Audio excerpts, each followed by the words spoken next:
আল্লাহ তাআলার ঘর এত সুন্দর, সুবহানাল্লাহ, দেখে কি ভালো লাগা কাছে। আসসালামু আলাইকুম রহমতুল্লাহি ওয়া বারাকাতুহু। আশা করি সবাই ভালো আছেন। তো আজকের ভিডিওতে একটি আকর্ষণীয় মসজিদ আপনাদের সামনে উপস্থাপন করার চেষ্টা করব। আশা করি শেষ পর্যন্ত দেখবেন, অনেকটা ভালো লাগা কাজ করবে। তো আজকে আমার গন্তব্য ছিল মৌলভীবাজার জেলার অন্তর্গত রাজনগর থানার এই চমৎকার আকর্ষণীয় মডেল মসজিদটি। সারা বাংলাদেশের মতো এই থানায় মসজিদটি গড়ে ওঠে। মসজিদটি কাজ এখনো চলমান আছে। মসজিদটি দেখতে প্রতিদিন অনেক পর্যটক আসেন। মসজিদটিতে হাজারো মানুষ একসাথে নামাজ পড়তে পারেন।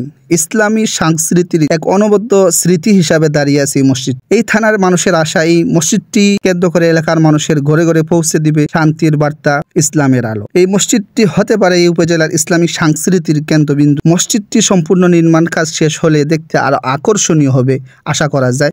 মসজিদটিতে ইমাম, খতিব, মুয়াজ্জিনের পাশাপাশি আছেন অনেক খাদিমগণ। মসজিদের প্রবেশের মুখে আছে গার্ডের রুম, আছে সিসি ক্যামেরা। মসজিদটি মেইন সড়কের পাশে হওয়ায় প্রতিদিন হাজারো মানুষ প্রতি ওয়াক্ত নামাজে শরিক হতে পারে। এবং এই মসজিদটি আপনি যখন প্রবেশ করবেন তখন আপনার মন, দিল, আত্মা অটোমেটিকভাবে একদম শান্তি হয়ে যাবে, অনেকটা ভালো লাগা কাজ করবে। আশা করা যায় এই মসজিদটি কেন্দ্র করে এলাকার মানুষের মধ্যে ইসলামের বার্তা, ইসলামের আলো ছড়িয়ে যাবে। ভিডিওটি আজকে এই পর্যন্ত কেমন লাগলো অবশ্যই মন্তব্য করে আপনার সুন্দর মন্তব্য আপনি জানিয়ে যাবেন। আল্লাহ হাফিজ।